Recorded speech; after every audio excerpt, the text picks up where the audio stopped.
ITIL is an acronym for Information Technology Information Library, and globally used IT service management framework by millions of practitioners and professionals.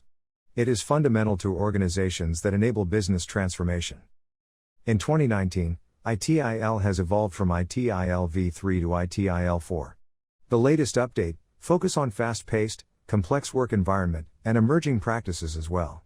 All these aspects are just not only essential for ITSM professionals, but for all the professionals aspiring to work in the digital transformation era. ITIL principles help organizations define the scope of improvement and services that can be leveraged from within the organization to enable improvement. In the process, ITIL helps an organization reduce costs on the one hand, and become customer-centric, with its improved services, on the other. Many organizations around the world have implemented ITIL within their organization, as the best practices help fulfill customer expectations. Therefore, organizations are in need of ITIL certified professionals, and it may so happen in the future that having ITIL certification becomes a mandate to handle IT projects. ITIL 4 framework is built on the wider context of value streams, customer experience, digital transformation, and working with new concepts such as DevOps, Lean, and Agile. If you are interested to start your career in ITIL, then you are at the right place. Hello everyone. This is Eric from Invensis Learning, and I welcome you all to our YouTube channel. Don't forget to subscribe to Invensis Learning, and press the bell icon to get the latest updates. We have bought 50 top ITIL interview questions, which help the aspiring professionals to crack the interview at the initial attempt. So, let's get started. The first question we have is, explain ITIL? The term ITIL stands for Information Technology Infrastructure Library. It is a set of ITSM practices that delivers highest quality IT services, and also helps in the alignment of IT services, with business requirements adhering to market trends. ITIL also helps to handle business risks, strengthen customer relationships, establish cost-effective practices, creates a stable IT environment, and much more. Next question we have is, what are the stages of ITIL? The important stages of ITIL are service strategy, service design, service transition, service operations, continuous service improvement. Next question is, explain 4 Ps of ITIL? The 4 Ps in ITIL are people. These are the individuals who are associated with processes and procedures. Processes. The organization's ability to implement processes. Products. Products mainly focus on service, with its underlying technology. Partners. Partners working with the organization ensure that the service work properly. Coming to the next question. What are the advantages of implementing ITIL? Hope you have understood what is ITIL. Now let's understand its benefits. So, let's take a look at some of the benefits of ITIL. Cost-effective by effectively managing resources. Establish a good rapport with the customer and focus on customer satisfaction through service delivery. Better management of risks and service disruption. Supports business change at any instance of time. Improves overall decision-making process. Assists to develop a clear structure of an organization. Next question is, list some of the important features of ITIL. Some of the important features of ITIL are, it follows one language or terminology. It optimizes the existing activities. Deliver quality work regularly. It relates to work, processes, and roles. It completely focuses on IT. Coming up with the next question. Explain the concept of service value system. Service value system describes various components and associated activities that contribute to create a value. It includes essential inputs, outputs, elements, and other essential aspects that are essential to service management. The service value system is a new level architecture of ITIL 4. The various components of service value system help you to create a new value at present and in the near future as well. Let's take a look at the components of service value system. Guiding principles. Governance. Service value chain. Practices. Continual improvement. Moving on to next question, we have, list the guiding principles of service value system. The guiding principles of service value system are designed to guide the organization's decisions. These principles don't stand alone, instead they overlap and interact. They encourage new ways of thinking. These principles came into inception outside IT service management, such as software development and manufacturing, but now their presence could be seen in service management as well. The 7 guiding principles are: focus on value. Start where you are. Progress iteratively with feedback. Collaborate and promote visibility. Think and work holistically. Keep it simple and practical. Optimize and automate.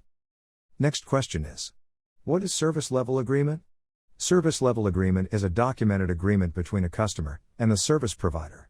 It emphasizes on the quality of service level that client expect from the service provider, metrics that contribute to success, and remedies that the service provides need to deal with if the service is not of expected quality. Service level agreement for IT services should be created for new and updated services. No matter whether an IT service is changed or redesigned, the corresponding service level agreement should be modified to make it realistic. Next question we have is: what are the best practices for creating a service level agreement? In the previous question, we understood what service level agreement is. Here, let's see what are the best practices involved in creating a service level agreement. Create a separate service level agreement for each IT service you need to measure. Don't create service level agreement that cover all your organization's divisions. Align service level agreement with the customer desired outcome. Make service level agreement measurable. Review and adjust service level agreement periodically. Ensure service level agreement account for usual and unusual exceptions. Coming to the next question. Explain the types of service level agreement. When you have created a service level agreement, it is essential to assign a type for it. Doing so allows you to search for a specific type of service level agreement by its type. Basically, there are 3 predefined types of service level agreements. Corporate level. All sort of organizational general issues are discussed here, and it remains the same throughout the organization. For example, let's consider, every employee in an organization need to create a password of 6 to 8 characters, and need to change it once in a month. Service level. This is related to issues concerning specific service, particularly with relate to customer. Customer level. This level includes dealing with any issues related to customers. What are the essential factors to consider while designing a service level agreement? There are assorted ways in service level management to structure it. To accomplish it, here are a few essential factors to consider. Will the service level agreement structure provide flexibility in the service levels delivered to the customers? Will the service level agreement structure require more duplication of effort? Who are the stakeholders signing the service level agreement? On the other hand, ITIL also focus on 3 types of options for structuring any service level agreement, i.e. service-based, customer-based, and corporate-based, as discussed in the previous question. Many other factors will have to be considered when deciding on a service level agreement structure that is appropriate for organizational use. Next question is: explain the layers of IT service management measures. IT service management helps and control business outcomes, in addition to the service outcomes. The 4 measurement layers of IT service management are: progress. The progress layer helps to monitor the progress of the current service operations. Compliance. The compliance layer mainly focuses on the prevailing industry standards. Effectiveness. The effectiveness layer ensures that effectiveness of the service is maintained. Efficiency. The efficiency layer mainly focuses on handling the workflow and accomplishing service maintenance. Coming to the next question. Briefly explain the concept of service request. The users usually need support from the service provider to leverage the benefit of products and services provided. That is where the concept of service request management comes into existence. A service request is defined as a request from user that initiates the service action such as IT service access, changing a standard information, or advice. The service request covers all the aspects that have been approved by the company policy and doesn't need any additional permissions.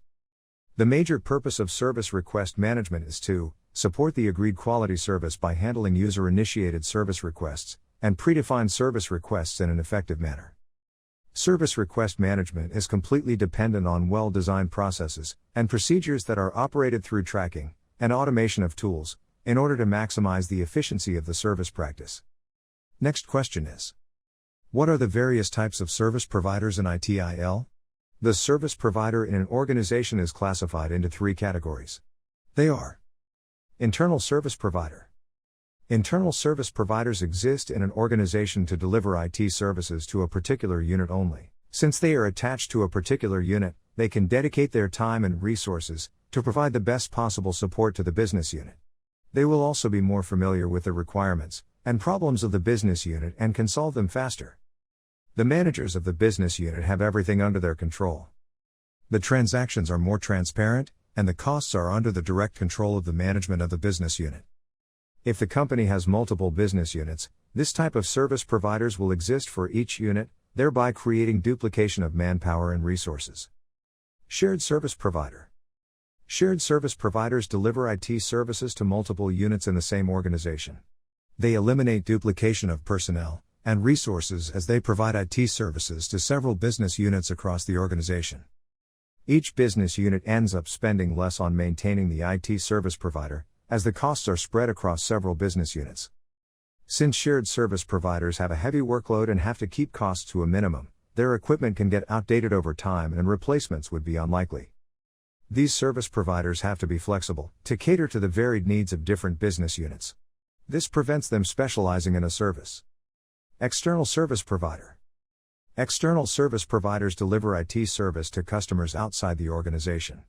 In large organizations with multiple departments, it is usual to have a mixture of internal service providers and external service providers. One of the main advantages of using an external service provider is, company need not have to worry about capital investments such as purchase and maintenance of equipment used by the service providers. There is a fixed cost to be paid to the service provider, and the company does not have to worry about paying individual salaries or overtime, as it is the duty of the service provider to manage that. Businesses find it more flexible to use external service providers. Next question is: define portfolio management and its purpose. Service portfolio management is the governance process of the service portfolio. The process is one by which a service provider can manage their investments across the service lifecycle by taking into account every service in terms of the business value provided by it. A service provider makes use of service portfolio management to control the entry of any service by tracking any investment in services through its entire lifecycle, starting from the development, the delivery and retirement stage.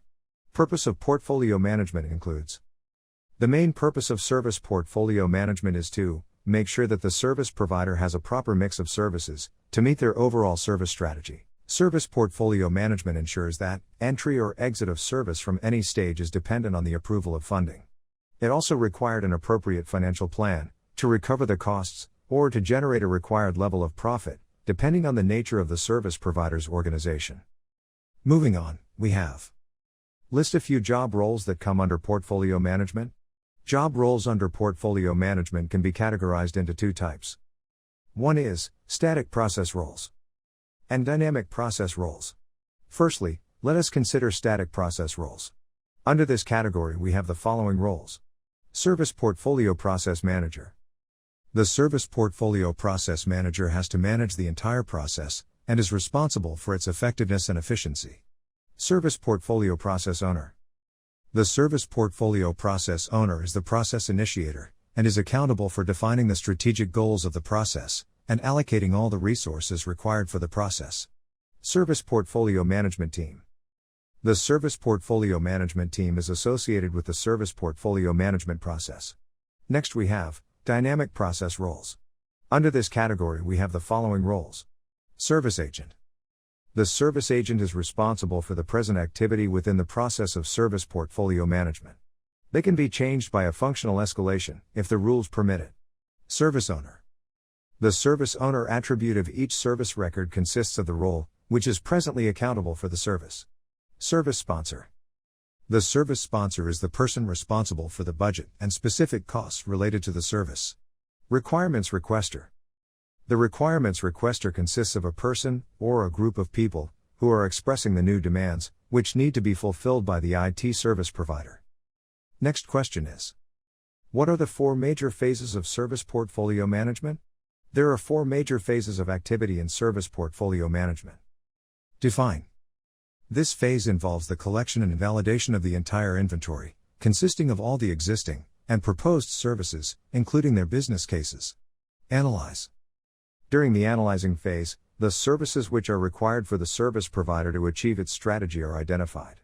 In addition to that, identification of how well the existing service portfolio meets these, and how to prioritize and balance supply and demand is also made. Approve. Each service in the service portfolio along with the level of investment associated with it needs to be approved. All changes made to services in the service portfolio also need approval. Even when services are being retired, approval is required. Charter.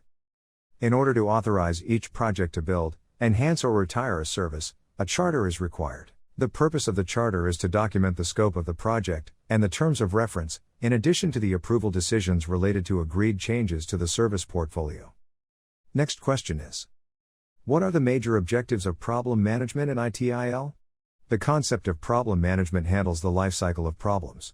Problem management reduces the impact of the incidents by identifying the potential causes and managing the known errors. Some of the major goals of problem management are as follows: recognize and mitigate the recurring incidents. Identify the root cause of incidents. Prevent the incident from reoccurring. Next question is: can you list the major steps involved in the problem management process? Let us take a look at the sum of the major steps involved in problem management process. Detection of problem. Categorizing the problem and its prioritization. Identifying the root cause. Work around the solution for the problem.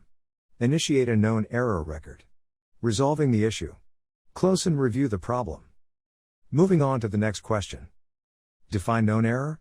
No error in ITIL is defined as an identified problem, having acknowledged root cause and a solution. They are managed through problem management process. All the details pertaining to known error are stored in known error database. KEDB. Known error comprises of following aspects: status, error description, root cause, workaround. Next question is: can you make a list of various knowledge management systems? ITIL defines knowledge management as the central process that is accountable for providing knowledge to all other ITSM processes. Knowledge management is defined as the process of gathering, analyzing, storing, and sharing the knowledge acquired within the IT service desk. The process is designed to assist the service desk to make apt decisions at the right time throughout the service lifecycle. And now, let us see what are the various knowledge management systems we have in ITIL 4. Service Knowledge Management System. Availability Management Information System. Configuration Management Database. Known Error Database. Capacity Management Information System. Definitive Media Library. Next question is: what are the major responsibilities of an IT service desk? Firstly, let's understand what is IT service desk. IT service desk is defined as a single and major point of contact between the user and the service provider. They manage incidents, service requests, and handle communication with the users. Now, let us look at some of the responsibilities of IT service desk. Log, classify, and prioritize incidents. To investigate the root cause of incidents. To resolve the incident. Incident management reporting. Next question is: differentiate between an incident and a problem? An incident is defined as an event that leads to disturbances and disruptions in an IT service. Whereas a problem is defined as a potential root cause of these incidents. Problem can lead to either single or multiple incidents. Let's see with an example. For example, the 5-hour outage that cost Delta Airlines $150 million in 2016 was an incident. The problem that caused that incident was a loss of power at an operation center and, presumably, no backup plan in case of that loss of power. The next one is: explain our ACM model. Our ACM model is an acronym derived from 4 major responsibilities. This model is used for defining the roles and responsibilities in cross-functional projects. Implementing our ACM matrix ensures the people, what they are accountable for, and what are documented. Let's understand what does R, A, C and I stands for. Responsible. Responsibilities are assigned to the concerned person to complete the given task. Accountable. The person is held responsible for that specific task. Consulted. The person must be consulted before a decision or action is taken. Informed. People who are kept informed about the current task. Next question we have is: what is IT Service Continuity Management? IT Service Continuity Management is a vital component of ITIL service delivery. It mainly focuses on planning for incident prevention, prediction, and maintaining service availability. It also includes performing at highest possible levels before and after disaster level incident. The main purpose of the IT Service Continuity Management is to support the overall business continuity management process, by making sure that the service provider is always capable of providing minimum levels of business continuity related service. Moving on, we have: what are the objectives of IT service continuity management? The objectives of IT service continuity management are: to provide advice and assistance on issues which are related to continuity and recovery, to maintain a set of plans on IT service continuity and IT recovery which are in support of the overall business continuity plans. They should also perform business impact analysis, risk analysis, and management activities on a regular basis, to minimize the costs which cannot be eliminated, to make sure that suitable continuity mechanisms are installed, which can meet or exceed the agreed upon targets of business continuity, analyze the impact which the changes have had on the IT service continuity plans, make sure that proactive measures are implemented, wherever it is economical, which will increase the availability of services, perform negotiations, and agree on contracts with the suppliers, to provide the required recovery capability. Next question is related to event management. Explain the concept of event management in ITIL. Within an organization, thousands of events take place, and the events can rise up to million in larger organizations. Let's understand why it happens so. Event is nothing but the change to the state of a configuration items, that is essential to organization's management. For example, let's consider a server moving from online state to idle state. It can also be considered as an event. Event management in ITIL ensures that configuration items and services are continually monitored. It is also used to filter and organize the events to know its specific events. The main objective of event management is to detect events, analyze thoroughly, and come up with suitable control actions for it, which is controlled by the event management process. Next we have: define the term workaround. When the root cause of an issue has not been resolved, then workaround acts as a temporary method for resolving the issue. Workaround for problems are documented in known error records. For example, rebooting a hanged server. We don't know why the server failed, but if we reboot the server, it will be back on track again. Coming to the next question. Can you list some of the workaround recovery options? In the previous question, we understood the definition of workaround. Here let us know what are the recovery options available. Some of the most commonly used workaround recovery options are classified as follows: reciprocal arrangements, fast recovery, intermediate recovery, gradual recovery, manual workaround, immediate recovery. Next question is: explain the major point of difference between service portfolio, service pipeline, and service catalog. Let's take a look at major difference between these three. Service portfolio. It is the repository of all the essential information related to IT services within the organization. Service catalog. It is a single source of accurate information of all the IT services provided by the organization's IT department. It provides information about IT service offerings, and also a subset of IT service providers' service portfolio. Service pipeline. Service pipeline refers to the services that are under development process. Let us move on to the next question. Explain 7 R's of change management. Every organization and its business processes must change over the period of time. The good old technologies need to be replaced, and the existing solutions requires upgrade, to address the changing demands of the customers. With the inception of digitization, the concept of change is also increasing, and becomes difficult for the organizations to handle the situation, if not prepared timely.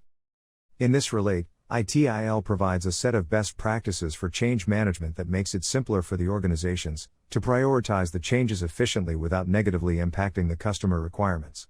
So, to avoid the stress of implementing changes, it becomes essential to understand these guidelines.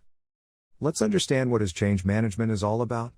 Change management in ITIL is defined as a process designed to enable the organizations to deploy changes without causing service disruption. Hope you are clear with the definition of change management. Now let us understand what are the 7 R's of change management process. Who raised for the change? What is the reason for the change? What return will the change deliver? What are the risks organization has to face when change is not properly carried out? What are the essential resources required to perform the change? Who is responsible for change? What is the relationship between this particular and other changes? Moving forward to the next question. What are the sub-processes of capacity management? The main objective of capacity management is to ensure that all the IT services are properly sized to meet the service level targets efficiently. Capacity management includes 3 sub-processes. They are Business Capacity Management, Component Capacity Management, Service Capacity Management. Let's move on to the next question. Explain the concept of freeze period in ITIL. Freeze period is defined as a particular duration in the development procedure, after which strictness is observed in the rules and regulations, required to make essential changes to the source code. Our next question is: what is service transition, and why it is used?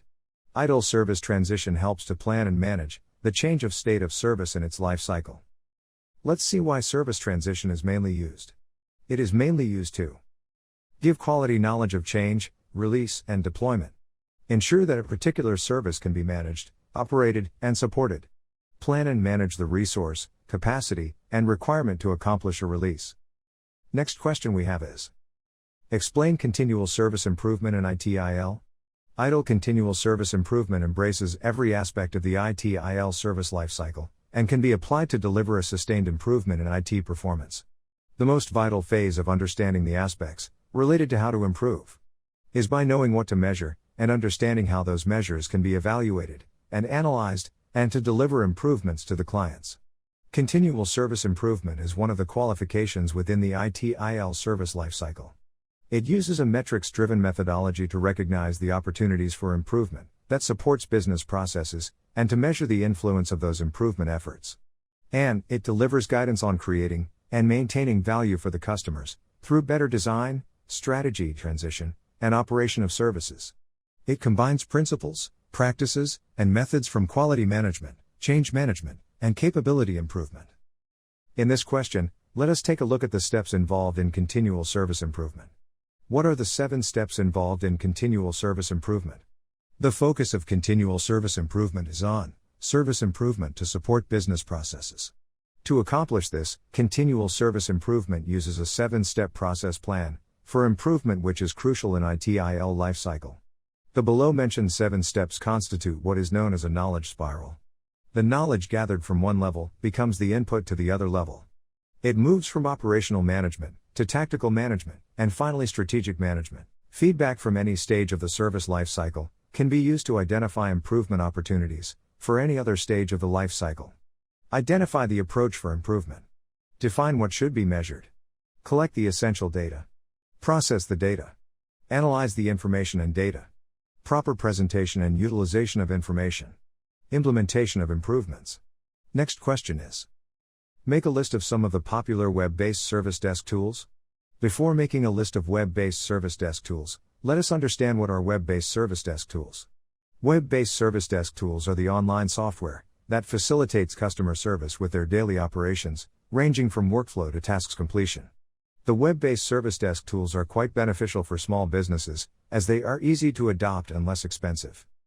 Here, let us break down which are the web-based help desk tools that one should consider.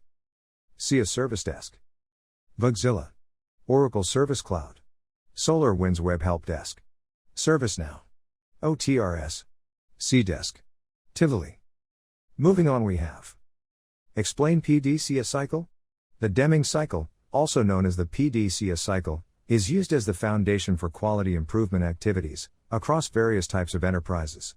It is used in various industries for controlling and measuring results, and taking appropriate steps based on the results to come up with a better output in the later steps.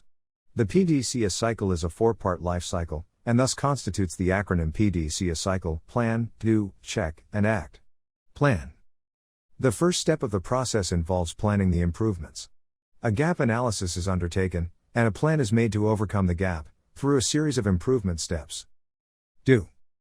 The second phase refers to the implementation of improvements. A project is instigated to close the gaps identified in the previous phase. This phase includes a series of changes to improve the process. Check. This phase is more accurately defined as monitoring, measuring, and reviewing. The end result of the implemented improvements is associated with the measures for success identified and approved in the planning phase. Act. The identified improvements are entirely implemented in this step. This cycle can be utilized to improve any of the ITIL service management processes. Next question is: what is Change Advisory Board? Change management in ITIL is defined as a key transition phase and important processes in service management. Here, the Change Advisory Board plays a vital role in initiating the change management phase. So, let us understand Change Advisory Board thoroughly. Change Advisory Board refers to the people who help in carrying out the change management process with proper authorization, assessment, prioritization, and scheduling the requested changes. The final goal of Change Advisory Board is to ensure quality product release. Moving on, we have explain the concept of post-implementation review. Post-implementation review usually takes place after the change has been implemented. It involves evaluating and analyzing the final working solution. Once the change request is done, the review process takes place and checks whether the change implementation is successful. Post-implementation review helps to answer following questions. Did the change resolve the issue it aims to address? In case of failure, did you have a backup plan? Were the resources effectively allocated throughout the process? Was the change implemented adhering to your timeline and budget? Next question we have is: briefly explain the service transition phase. Service transition phase is the third stage in ITIL service lifecycle. The main objective of this phase is to develop and build IT services for various organizations. Service transition phase is also held responsible for assuring that changes made to the services and service management process are accomplished efficiently. Now that you have understood what is service transition phase all about, let's understand which are the processes that comes under service transition phase. Change management, project management, change evaluation, knowledge management, service validation and testing, application development, service asset and configuration management. Next question is: what is financial management? The term financial management and IT services is one of the major processes in the service strategy phase. Financial management for IT services consists of financial models and practices which enable us to calculate the value of the services. It includes the core concepts such as funding, accounting, and budgeting.